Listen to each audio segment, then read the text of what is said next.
a todos com a paz do Senhor Jesus. Meus amados, graças ao bom Deus que nos dá a vitória para mais uma noite nós estarmos na presença de Deus. Quantos trouxeram a Bíblia aí, diga amém.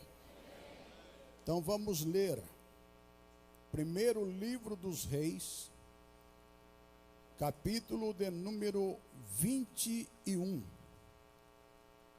O Maico, depois eu queria ver se podia cantar aquele hino, Bendito Serei, dá? Tá, então depois que nós ler a Bíblia, não sei se ele, o vocal, eles vão cantar um hino para a glória do Senhor e a igreja vai cantar junto. Capítulo 21 do primeiro livro dos reis de Israel e de Judá. Quem achou, diga glória a Deus.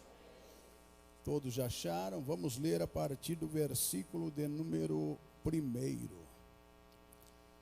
Sucedeu depois disto o seguinte: Nabote, o jezreelita, possuía uma vinha ao lado do palácio que Acabe, rei de Samaria, tinha em Jezreel. Disse Acabe a Nabote: dá-me a tua vinha, para que me sirva de horta. Sirva do quê? Horta. Pois está perto, ao lado da minha casa, e dar-te-ei por ela outra melhor, ou se for do teu agrado, dar-te-ei em dinheiro o que ela vale. Porém Nabote disse a Acabe: longe de mim, ou guarda-me o Senhor, de que eu dê a herança de meus pais. Então Acabe veio, desgostoso e indignado para sua casa, por causa da palavra de Nabote, o jezreelita, lhe falara, quando disse: não te darei a herança de meus pais. E deitou-se na sua cama, voltou o seu rosto e não comeu. Porém, vindo Jezabel, sua mulher, ter com ele, lhe disse: que é isto que tens? Assim desgostoso o teu espírito e não comes pão? E ele respondeu: porque falei a Nabote, o jezreelita. Ele disse: dá-me a tua vinha por dinheiro, ou se te apraz, dar-te-ei outra em seu lugar. Porém ele disse: não te darei a minha vinha. Amém? Tome assento. Graças a Deus. Meus amados e queridos irmãos e ouvintes da palavra de Deus,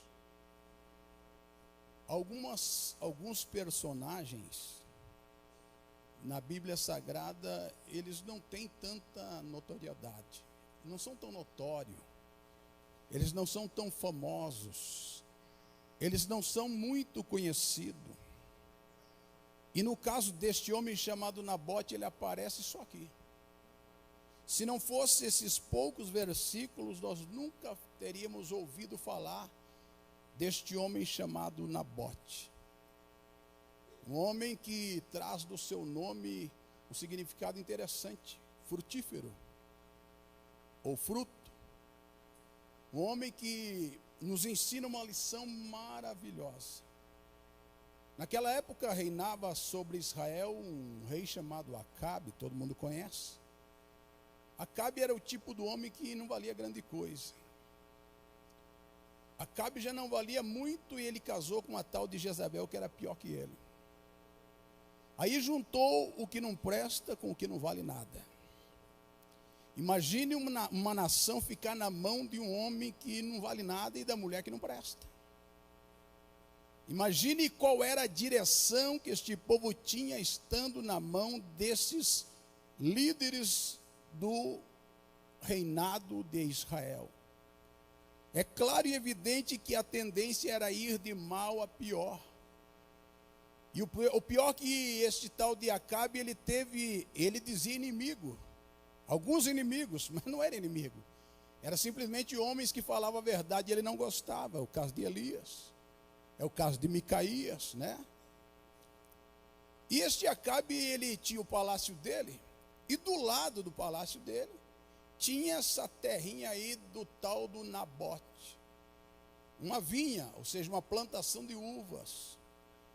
E o olho de Acabe cresceu sobre a vinha de Nabote. E olha qual era a intenção dele: de me venda porque eu quero fazer uma horta.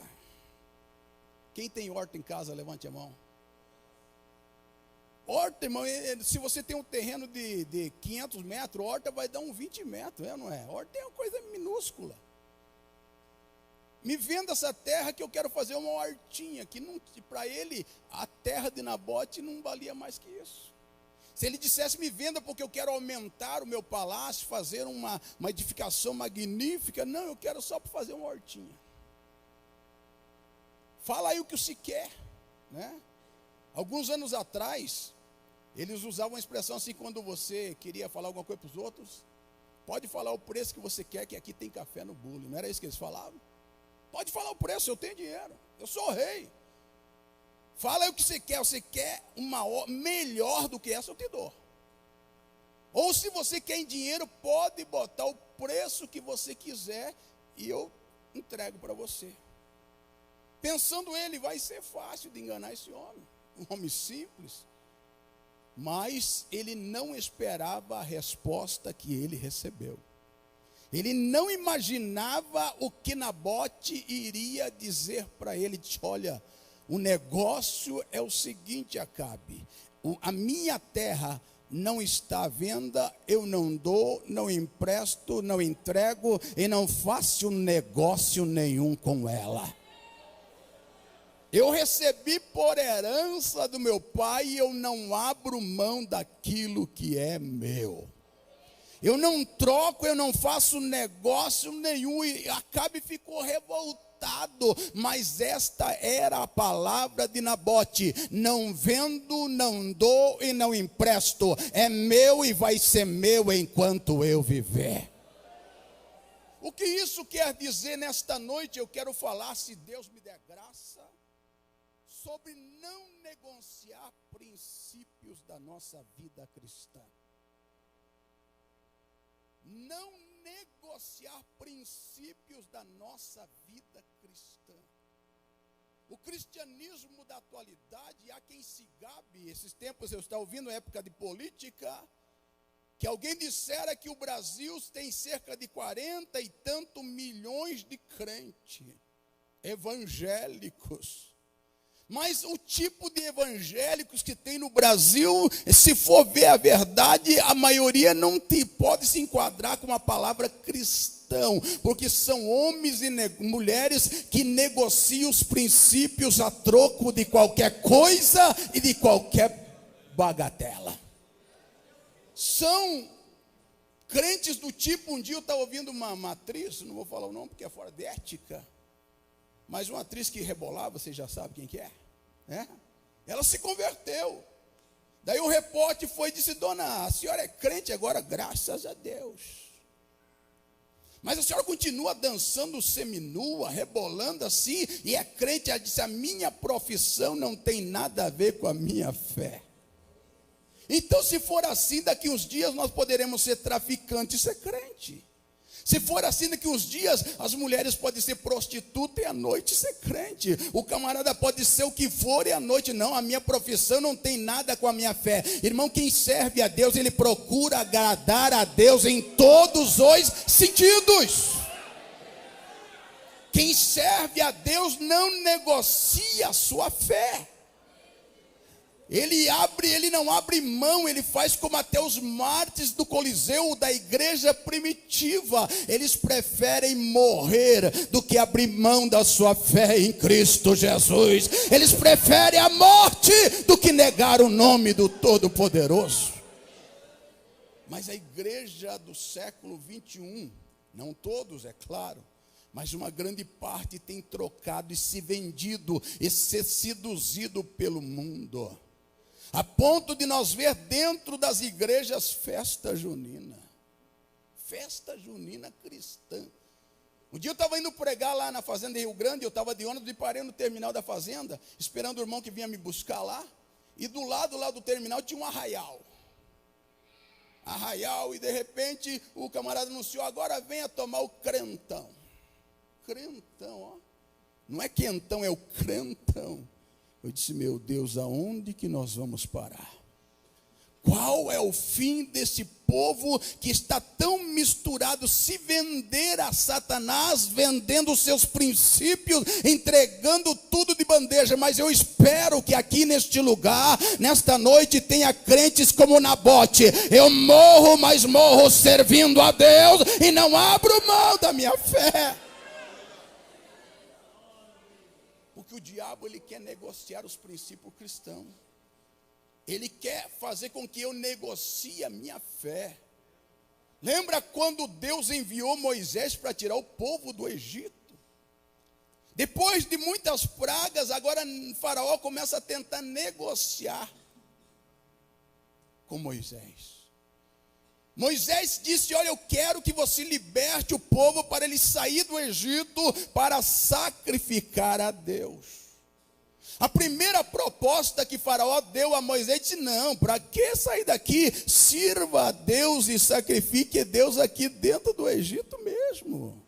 Não precisa você sair daqui, não precisa você sair do mundo, não precisa se desligar do sistema. Você pode continuar sendo crente e praticando tudo que eles praticam. Mas Moisés disse, longe de mim, nós não se misturamos, nós somos um povo separado para a glória de Deus. Daí, como ele não conseguiu desse jeito, ele disse, tudo bem, eu até libero vocês para sair daqui, só que não vá muito longe. Adore a Deus aqui, não precisa se desgarrar muito, não precisa se desvencilhar muito. Seja um crente meia boca. Um crente que hoje está na igreja e canta um hino, amanhã canta uma música. O crente que hoje serve a Deus e amanhã você encontra ele, como eu digo, tem crente que você encontra ele, primeiro você tem que deixar ele se identificar, para depois você responder. Porque se você diz bom dia, ele diz Pai do Senhor. Outro dia você diz Pai do Senhor, ele diz bom dia. Daí você torna a dizer bom dia, ele diz Pai do Senhor. Você tem que esperar primeiro ele falar, para decidir de que lado ele está. Não, Deus não quer crente hoje aqui e amanhã ali. Ele quer crente que permaneça fiel a ele em todo o tempo, em todo instante, que não se misture, não vá muito longe. O diabo, irmãos, ele quer roubar a nossa identidade de cristão, ele quer mudar a nossa identidade. Lembra quando Nabucodonosor invadiu Jerusalém, invadiu Israel? Ele levou o povo cativo e levou alguns nobres, alguns da realeza, uns jovens de boa aparência, para ensinar eles toda a sorte da cultura dos caldeus, ensinar as doutrinas, os princípios, a cultura dos caldeus. E entre esses jovens estava Daniel, Azarias, Ananias e Misael, ou Sadraque, Mesaque e Abidnego. Levou eles eram jovens. E jovens geralmente, diz a cultura, que eles são fáceis de maleáveis para mudar de ideia. Tem moço que ele é crente, mas se ele entrou na faculdade, a fé dele sucumbe. Ele é crente, mas depende da empresa que ele trabalhar, a fé dele vai embora. Mas o crente verdadeiro, não importa o território, ele vai dar glória a Deus e testemunhar de Deus aonde os pés dele pisar. Eles foram para lá, e o rei quis servir o manjar do rei, que era bom. Não era algo ruim, era uma comida boa, era algo bom. Mas a Bíblia diz que eles assentaram no coração. Eles disseram, olha, eunuco, eu quero dizer uma coisa. A comida é boa, a oportunidade é boa, a promessa, a propaganda é boa. Mas eu queria pedir uma coisa, se for possível, eu não quero manjar do rei, eu não quero a bebida do rei. Nós vamos nos alimentar de verdura e água. Nós não queremos que o rei está oferecendo. Nós temos um princípio e nós queremos honrar este princípio. Mas tem gente que depende da ocasião. Este dia estava falando que tem os crentes de hoje, em regra geral, não todos, eles se tornam camaleão. Como camaleão, irmão? Ele muda de cor conforme o ambiente. Ele dança conforme a música. Ele anda conforme o movimento. Dentro da igreja, glória a Deus, aleluia, e eu sou crente, não sei o quê, mas lá na rodinha ele fala o que ele não deve, ele bebe o que não deve, ele come o que não deve, ele anda do jeito que não deve. Aqui o pastor não está me vendo, aqui os irmãos não estão me vendo, mas o Deus Todo-Poderoso está vendo, e está vendo que nós estamos negando os nossos princípios de fé. Princípios de fé. E esses moços agora cresceram,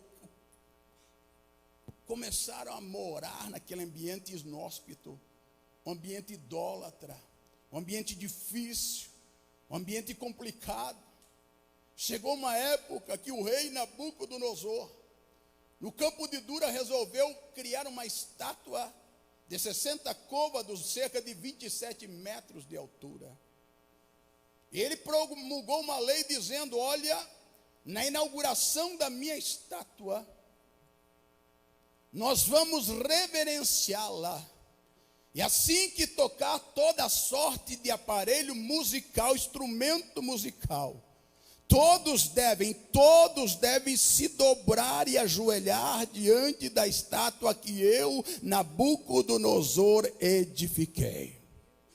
E reuniram para a inauguração solene da estátua, e Sadraque, Mesaque e Abdenego estavam naquele ambiente. Apesar de estar no ambiente, eles não eram do ambiente. Eu lembro daquele falecido pastor Luiz Antônio, que ele pregava um dia, ele pregando que a igreja de Cristo é o João do passo trocado. Como assim? Quando todo mundo bate para cá, ele bate para lá. Quando o mundo bate para cá, ele bate para a direita. Quando o mundo vem para a direita, ele vai para a esquerda. Ele não concorda, ele não aceita. Ele vive uma vida separada para a glória de Deus. E eles lá, de repente começou a tocar as músicas. E era só gente dobrando o joelho. Só que tinha alguns que estavam ali só para fazer número. Dobraram o joelho, mas ficaram só olhando quem dobrava e quem não dobrava. Parece um monte de crente que ele dobra o joelho e fica sondando pela fresta do banco quem chega. Ou dobra o joelho do lado do companheiro, e enquanto você pensa que ele está orando, eles estão trocando uma ideia ajoelhada. Pelo amor de Deus, fica em casa dormindo, não venha fazer fiasqueira. Vamos, se for para vir aqui, vamos vir para servir a Deus. Eu vou lá para cultuar o Senhor. Eu não vou perder tempo dentro da casa de Deus. Então tinha um desse estilo que ele dobrou o joelho, mas ficou olhando quem dobrava e quem não dobrava. Terminou a adoração, ele já levantou e disse: rei, já achei os infratores, já achei quem não obedeceu a tua ordem, já achei os transgressores do teu mandamento. Quem? Aquele que o Senhor trouxe lá de Israel. Sadraque, Mesaque e Abdenego. Aqueles que o Senhor deu posição de destaque. Aquele que o Senhor elevou no seu reinado. Viu o que o Senhor fez? O Senhor levantou eles, agora eles não fazem caso da tua ordem. Eles vieram aqui para bagunçar, não é isso? Eu lembro, eu trabalhava numa empresa, eu mais um irmão de igreja, e lá era um atacadista. E de repente, às vezes nós resolvíamos fazer um propósito de jejuar o dia todo, e de repente começaram a abrir pacote de bolacha e tomar leite, abrir caixinha de leite. Logo surgiu a notícia: deve ser os crentes, que eles no almoço, depois eles vêm estourar pacote de bolacha e caixa de leite. Não era nós, mas o diabo sempre procura alguém para te acusar. Mas Deus é maior, ele pode te acusar, mas Deus é maior para te defender. Os crentes que o Senhor trouxe fizeram isso. Nabucodonosor chama Sadraque, Mesaque e Abdenego e diz: olha, talvez por vocês serem estrangeiros, não entenderam minha fala, mas eu vou desenhar para vocês. Olha, a ordem era a seguinte: se quando eu tocasse os instrumentos todos, até vocês deveriam dobrar o joelho e adorar a estátua que eu levantei. Mas deixa eu avisar vocês, eu vou dar mais uma chance. Vocês não dobraram na primeira, mas eu vou dar a segunda chance. Eu vou mandar tocar e agora eu vou ficar olhando vocês se dobrar diante da minha estátua e adorar. Eles disseram ao rei, quer saber da coisa? Não perca nem teu tempo tocando os instrumentos. Nem perca o tempo e nem deixe os músicos cansados. O negócio é o seguinte, nós não adoremos e nós não adoraremos a tua imagem. Nós não se dobraremos. Nós temos um princípio de fé e nós não negamos o nosso Deus por nada. Mas se vocês não adorarem, eu vou lançar vocês na fornalha de fogo. E diz, olha, se o Deus a quem nós servimos quiser, Ele nos livrará da tua mão e da fornalha. Agora, se não for a vontade dEle nos livrar da fornalha, vai morrer 3 crentes carbonizados, mas vai chegar na glória 3 salvos em Cristo Jesus. E não se dobrou, e não quebrou o princípio de fé.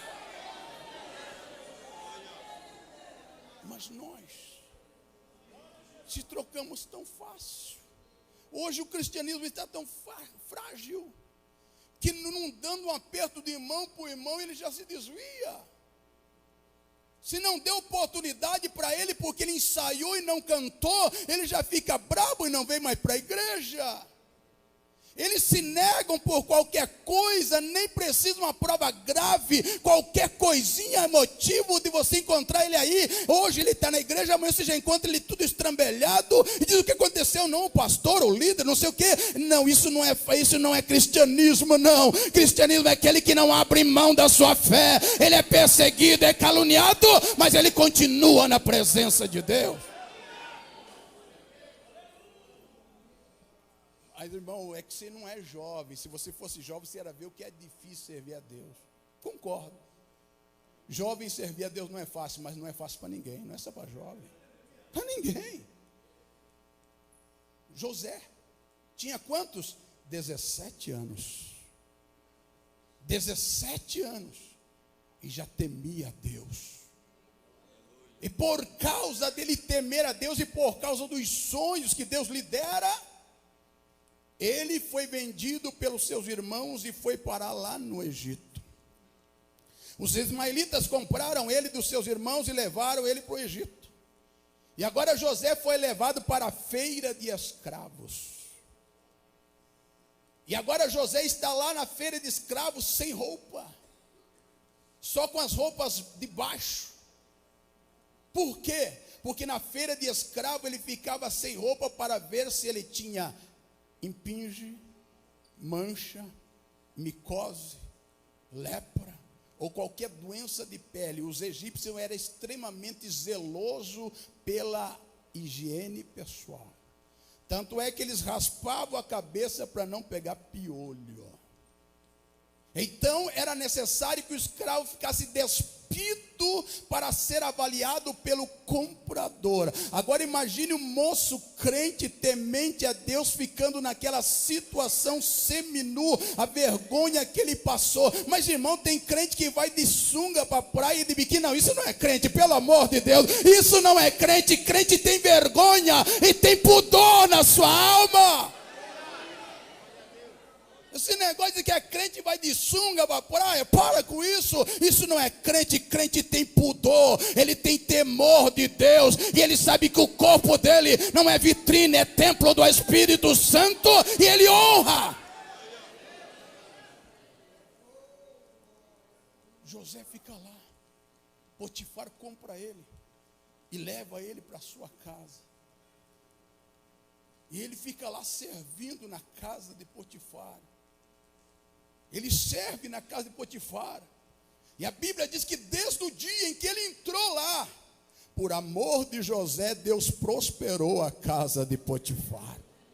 A presença de José, ela trouxe prosperidade naquele lugar. O pior é que nós temos uma porção de crente que a presença dele causa tribulação. Ele está em casa, de repente, meu Deus, lá vem fulano de tal. Ele não tem alegria de receber o crente. Ele tem pavor quando o crente se aproxima da casa dele. Nós precisamos mudar esse conceito. Onde eu e você chegar, a paz de Deus tem que chegar junto conosco. Alguém tem que se sentir prazer de estar diante de nós. E ele agora, a casa de Potifar começa a prosperar. E o diabo astuto cresce o olho sobre José e toma a vida da mulher do Potifar. E ela começa a tentar seduzir José. Um rapaz, ele poderia dizer: quer saber de uma coisa? Estou longe do papai, estou longe dos meus irmãos, aqui ninguém está me vendo. Aqui ninguém sabe que eu sirvo o Deus Todo-Poderoso. Não custa nada, mas não. Quando ela chegou até ele, ele tinha princípios.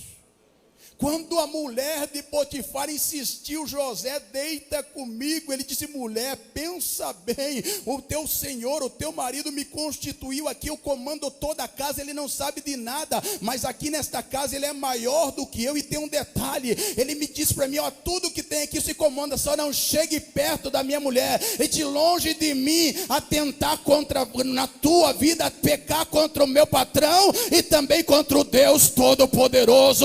Longe de mim negar a minha fé em Deus Todo-Poderoso. Mas hoje nós negamos Deus por qualquer coisa.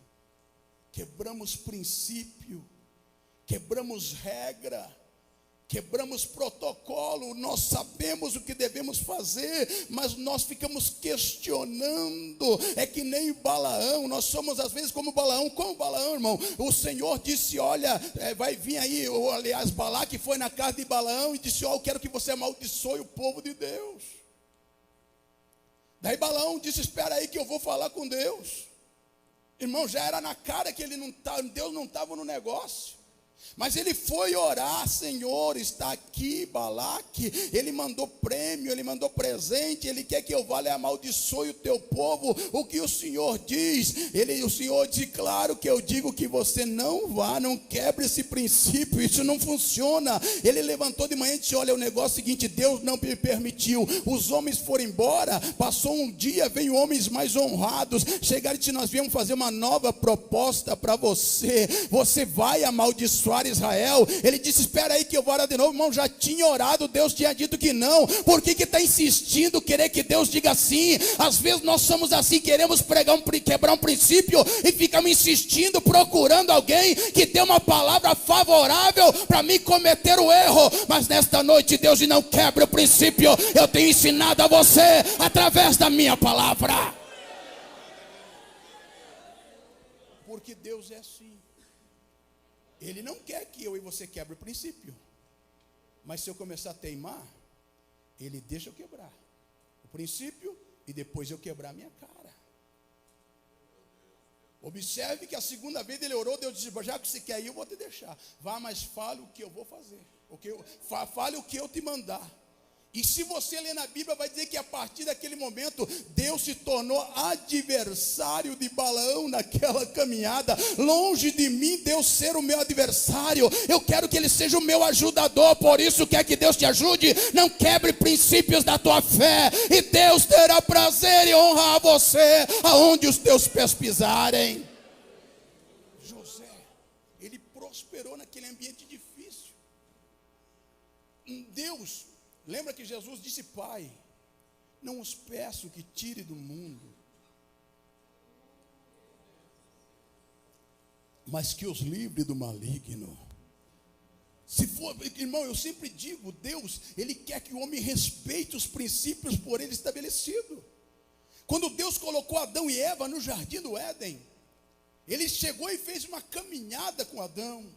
Ele disse: Adão, desta árvore pode comer, desta você pode comer, desta também, desta também, desta também, desta também. Daí chamou ele aqui, vamos dizer que essa aqui era a árvore da ciência do bem e do mal. Ele chamou e disse: Adão, ó, essa aqui, ó, dá uma olhadinha, olha bem, desta aqui, por favor, não toque, não se aproxime, porque o dia em que você tocar, você vai morrer. Deus não poderia ter pegado aquela árvore e feito arrancado e jogado fora e disse: não, agora não vai ter perigo. Mas Deus quer ver até onde eu sou capaz de guardar os princípios que Ele estabelece. Deus quer saber até onde você e eu temos o temor dele para guardar os princípios por ele estabelecido. Ele não proíbe você de nada, mas você tem regra, tem limite, e você tem que respeitar os limites que Deus impõe para a tua vida. Nós temos que respeitar, nós temos que sujeitar, nós temos que estar sujeitos. Daniel, um amigo de Sadraque, Mesaque e Abednego. Ele está lá no reino de Dário, persa, Ciro. E de repente, Deus o exaltou, constituiu ele. Ele tinha 120 províncias, e dentre aqueles 120 príncipes, ele tinha 3. E dentre os 3 tinha Daniel, que era o mais honrado. E isso trouxe inveja. O diabo usou a mente daqueles homens para tentar derrubar Daniel com algum vício, algum pecado imoral, mas Daniel era um homem que tinha princípios. Como é gostoso um crente que tem princípios. Aonde ele vai, o nome do Senhor é honrado na vida dele. Aonde ele passa, é como Eliseu passava na frente da casa da sunamita, já não é a mesma coisa de Geazi. Eliseu passava ali para lá e para cá, um dia parou tomar um café, a mulher disse para o marido: este homem que passa aqui constantemente é um santo homem de Deus, ele tinha princípios de fé. Já não é o caso de Geazi, passava Eliseu e Geazi, ela não falou esses homens, ela falou esse homem, é porque Geazi já não tinha princípio. É só ler a história dele, que ficou leproso por tomar o que não era devido. Em nome de Jesus Cristo, diga a Deus: eu não quero ser um crente leproso, eu quero ser um crente que tem princípio de fé cristã em Cristo. Daniel não tinha culpa, não acharam defeito na vida secular, foram procurar na vida espiritual. E a Bíblia diz que Daniel tinha um costume de orar 3 vezes ao dia, voltado para Jerusalém. Janela aberta, banda de Jerusalém. Era a profecia que Salomão orou lá no templo, quando inaugurou: Deus, se algum dia nós for levado cativo aqui de Jerusalém, e não puder entrar no templo para orar ao Senhor, aonde nós estiver, nós viraremos o rosto para a banda de Jerusalém e clamaremos ao Senhor, e o Senhor nos ouvirá.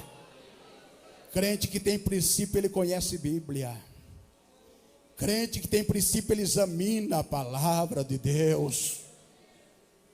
E agora eles acharam, Daniel ora a um tal de Deus Jeová, que nós não sabemos quem é. Então já temos um artigo, criaram uma lei, que num período de 30 dias, ninguém poderia clamar a outro Deus, a não ser o Deus dos medos e dos persas. Agora eu quero ver o que vai dar Daniel. Agora ele vai quebrar o protocolo, ele vai quebrar, ele não vai poder orar 3 vezes ao dia. Pegaram uma cópia da notícia e entregaram na mão de Daniel. Daniel, olha o que o rei mandou entregar. Quando ele abriu, ele disse: puxa, durante 30 dias, se alguém fizer uma petição a outro Deus, a não ser o Deus dos medos e dos persas, o tal será jogado na cova dos leões.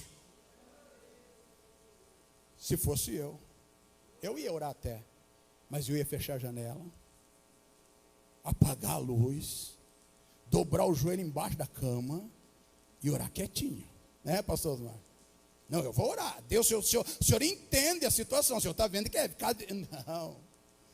Daniel tinha princípio e fé.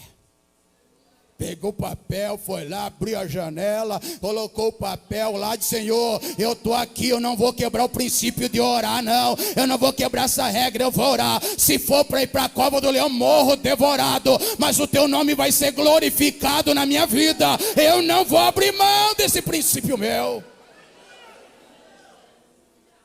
Sabe o que acontece se você não abrir mão dos teus princípios? Deus te honrará. Lembra do hino que cantou? Deus nos honrará. Aonde eu pisar, aonde eu tocar, Deus vai ser comigo. Se eu tão somente obedecer a sua voz e não desrespeitar as regras por ele estabelecido. E Daniel, você sabe a história, ele foi para a cova, não morreu. Os homens que acusaram, quando mal foram jogados, foram esmigalhados pelos leões. Tamanha era a fome que aqueles homens estavam. E sabe o que aconteceu com Sadraque, Mesaque, Abednego e Daniel? A Bíblia diz que Deus o fez prosperar lá na terra da aflição. Deus fez eles crescerem e serem prósperos lá onde eles estavam. Por quê? Porque eles não negaram a sua fé. Deus, ele fica olhando para mim, para você, e põe, às vezes permite propostas para ver a minha atitude. Às vezes nas coisas banais. Eu estava falando esses tempos, eu fui no supermercado, eu peguei aqueles pacotinhos de suco lá, Tang, coloquei no carrinho. Eu peguei uma caixa de leite e coloquei lá, coloquei em cima do suco e coloquei mais algumas coisas. Daí cheguei no caixa, passei os produtos. Eu perguntei para a moça do caixa, preciso eu tirar a caixa de leite daqui para passar? Ela disse, não, eu tenho o código. Bateu, eu paguei e fui. Quando eu chego no carro, eu coloco a sacola. Quando eu tiro a caixa de leite, eu olho os pacotes de suco e digo, rapaz, eu não paguei esse negócio. Guardei o leite, guardei tudo, fechei o porta-mala, peguei o punhado de suco e voltei lá no caixa. Eu disse, ô moça, se não cobrou isso daqui? Ela disse, eu não acredito. Você estava lá no pátio, você voltou para pagar, que eu não acredito que você fez isso. Pode acreditar, eu voltei, eu poderia ter ido embora, mas não vou. Eu nunca vi isso. Então, se for um crente, você vai ver muitas vezes, porque um crente honra o nome do Senhor, até num pacote de suco. Deus, ele permite para ver o que eu falo, o que eu faço, o que você faz. Ele permite. Há um texto que eu gosto, e já vou encerrar, porque o meu horário está indo depressa. Há um texto que está escrito no profeta Jeremias, capítulo 35. A Bíblia fala de uma nação chamada Recabitas, que eram os filhos de Recabe, Jonadab e Recabe.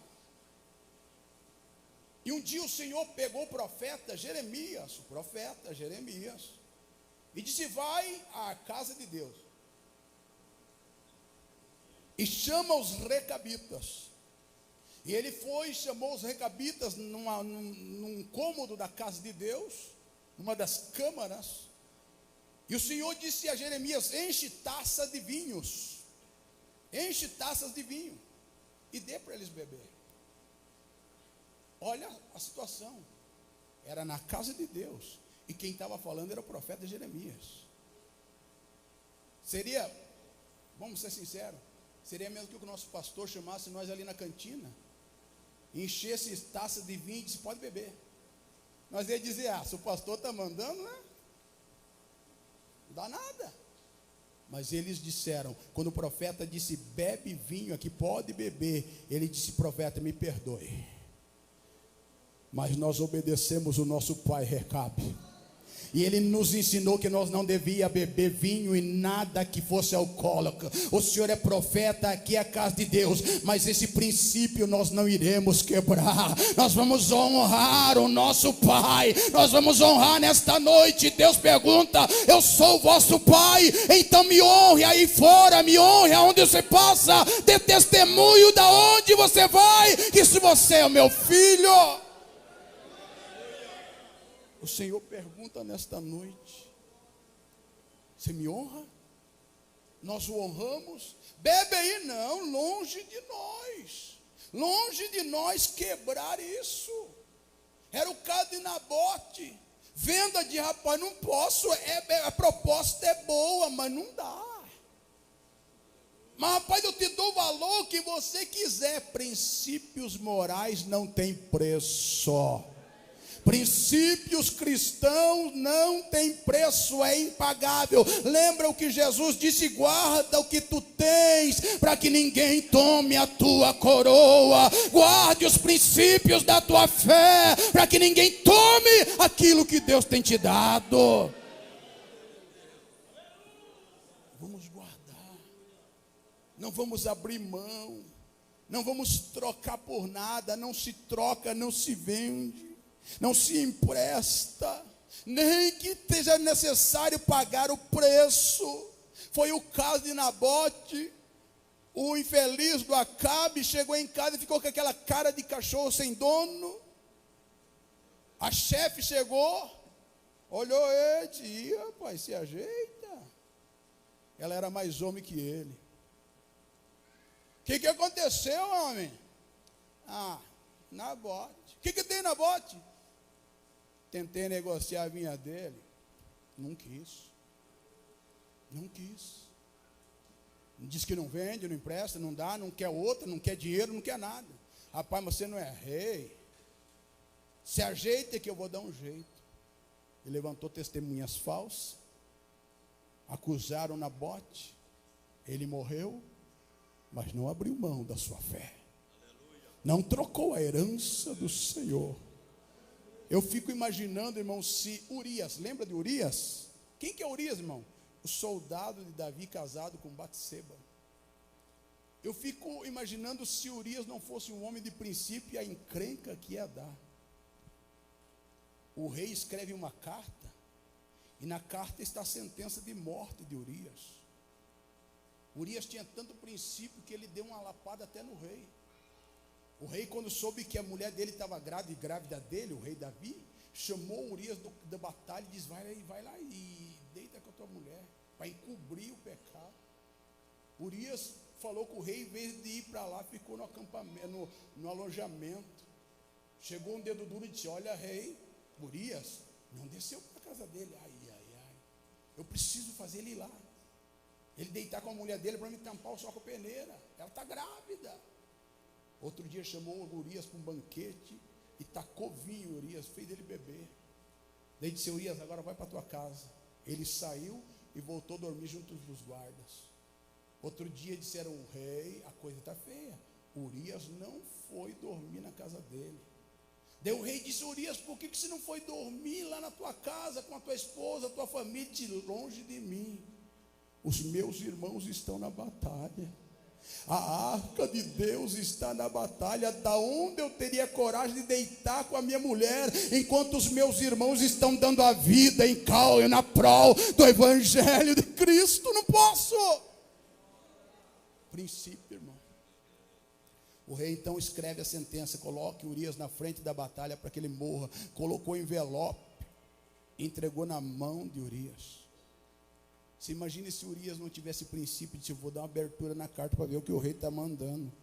Ele abriu o quê? Eu morrer? Mas não. Ele era um homem de princípios. Levou a carta, entregou na mão de Joabe, sem saber que era sentença de morte. Morreu, mas morreu sem quebrar os seus princípios. Tanto é que Deus pegou e disse: "Por que você fez isso, Davi? Você me envergonhou, você envergonhou a minha palavra, adulterou com a mulher dele e ainda mandou matar." E Davi, querendo ou não, lá na carta que ele escreve, os 37 valentes, lá no finalzinho ele teve que colocar o nome de Urias o Heteu, porque foi valente, homem de princípio, não negou a sua fé e não transgrediu aquilo que era mandado. Mas nós, meus amados, somos os primeiros a quebrar a regra. Nossa liderança, nosso pastor, nossos líderes dizem: "Não faça isso", nós fazemos. "Não ande desse jeito", nós andamos. Desse jeito não é comportamento de uma mulher de Deus, do homem de Deus, nós continuamos andando. E vamos quebrando o princípio. Mas fique tranquilo, Deus está vendo. E a hora do acerto há de chegar. Vamos ser crentes que guardem bons princípios de fé. Fiquem em pé.